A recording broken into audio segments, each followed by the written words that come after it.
The Democrat Party is on the brink of extinction. A new Wall Street Journal poll reveals that the Democrat Party's favorability just hit the lowest point in the poll's 35-year existence. And this is like the 9th or 10th publication that's polling shows the Democrats at a historically low approval rating. And this bleak reality is starting to set in with the Democrats. Gavin Newsom goes on a podcast and melts down over the hopelessly dysfunctional state of the Democrat Party, and the head of the Democrat National Committee, the guy in charge of organizing the entire Democrat Party, admits that they have hit rock bottom. As always, like the video and subscribe to the channel, but I think the best way to kick off this video is to show you a clip that illustrates better than words ever could why the Democrat Party has this low approval rating and why they're on the brink of extinction. Halcyon people, this is all for you.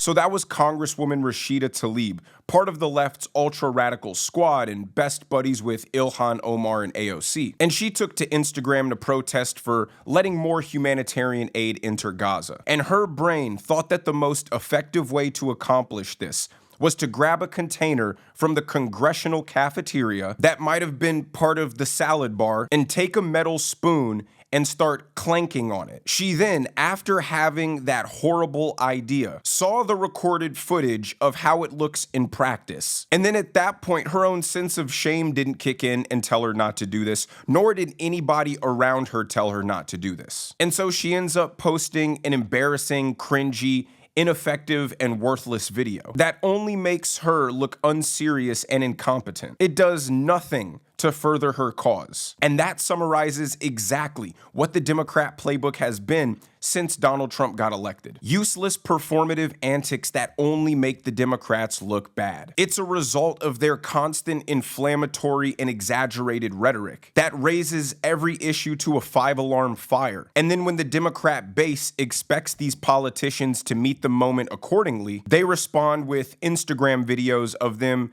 clanking around a metal container. And it's causing Democrats, who are pretty shameless people in their own right, to feel this extreme secondhand embarrassment. Every time they get on television, they fearmonger that Donald Trump is eroding the Constitution in real time. He's an active threat to democracy. He's ushering in fascism. And the most the Democrats can muster up to oppose this is record-long childish interruptions by Hakeem Jeffries and Cory Booker. Now, here is the head of the Democrat National Committee admitting that the Democrats are on a path towards extinction and are currently at rock bottom. That the majority of Americans believe that the Republican Party best represents the interests of the working class and the poor, and the Democratic Party is the party of the wealthy and the elites. And sure enough, the only two groups that we overperformed with in the last election cycle, college-educated voters and wealthy households. That's a damning indictment on our party brand, and we do have a brand challenge there.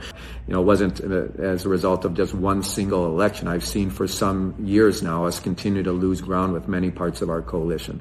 And so it doesn't surprise me where we're at, but guess what? When you hit rock bottom, there's only one direction to go, and that's up. I have to hand it to him. That is a very optimistic way of looking at your imminent destruction. The problem with the Democrats is they ostracized and ignored the concerns of anyone who wasn't part of the far radical left. And by catering to the desires of their violent revolutionary base and relying on inflammatory fear-mongering rhetoric to get their point across, they've created a climate where their supporters are demanding that their politicians go and get shot in order to prove their opposition to Donald Trump, which is actually kind of reasonable. If the politicians I supported were also telling me that the United States was about to get taken over by Adolf Hitler 2.0, I'd sure as hell be demanding a whole lot more than clanging around a tin can on an Instagram video. And because Democrats are only theater kids who know how to perform for the cameras, their base is now demanding action. And the Democrats don't truly believe these things that they've been saying about Donald Trump. They just use it as a way to deflect and ignore talking about their own failures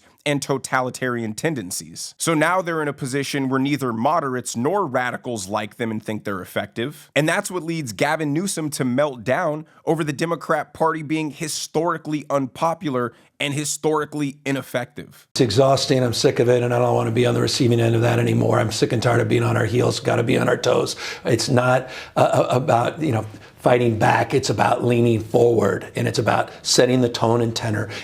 I'm sick of this party needs to wake up. These guys aren't screwing around.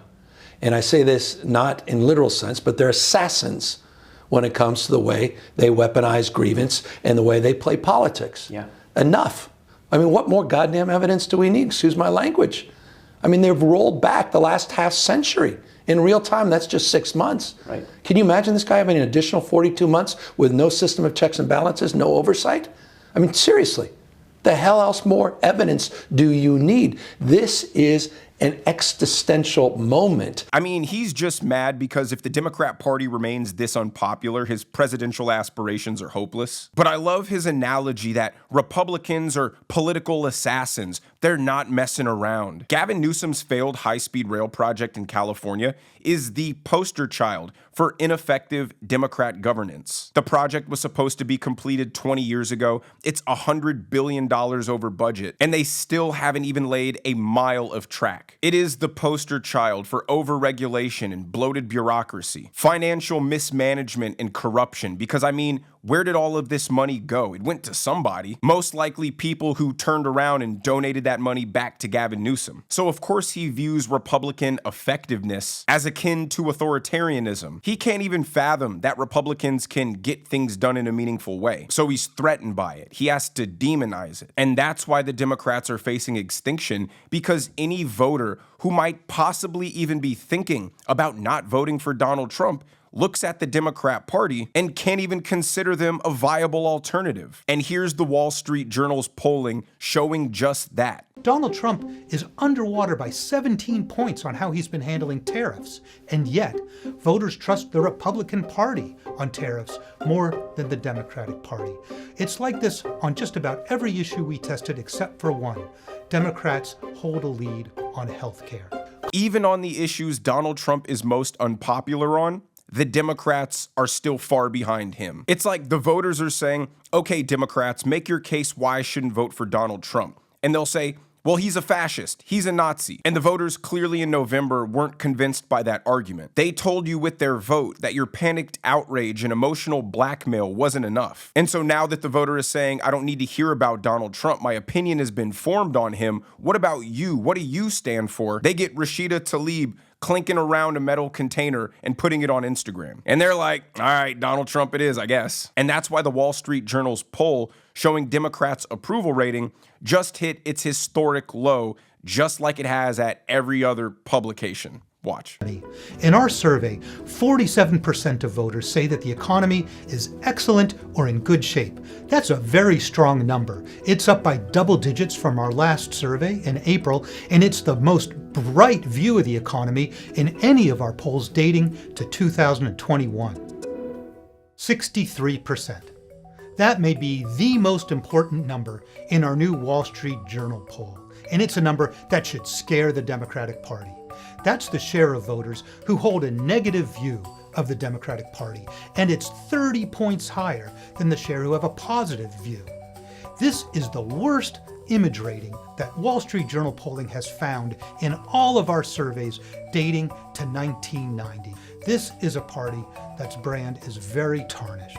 The Democrat Party is dorky. It's whiny, it's childish, it's ineffective, it's un-American, it's cringy, it's embarrassing. And for the small minority of people who are fine being all of those things, they see their politicians as not radical or self-sacrificial enough. They're throwing a tantrum because American Eagle, the denim company, is back to using attractive young ladies to model their clothing instead of using morbidly obese, blue-haired feminists with septum piercings. Their stranglehold on culture is gone, and they don't know how to operate in a world in which they don't have total control and dominance over the narrative, where you have to succumb to the will of radical Democrat ideology or else. All of the protests you see are senior citizens who are getting paid because they have nothing better to do on that Saturday, who still watch the mainstream news and are brainwashed that they're actually being told the truth. But outside of a few brainwashed ex-hippies who just want another cultural fight to engage in, their actual real-life support is non-existent. There's no energy there. This last clip I'm gonna show you is both extremely hilarious to us, but humiliating beyond belief if you're a Democrat.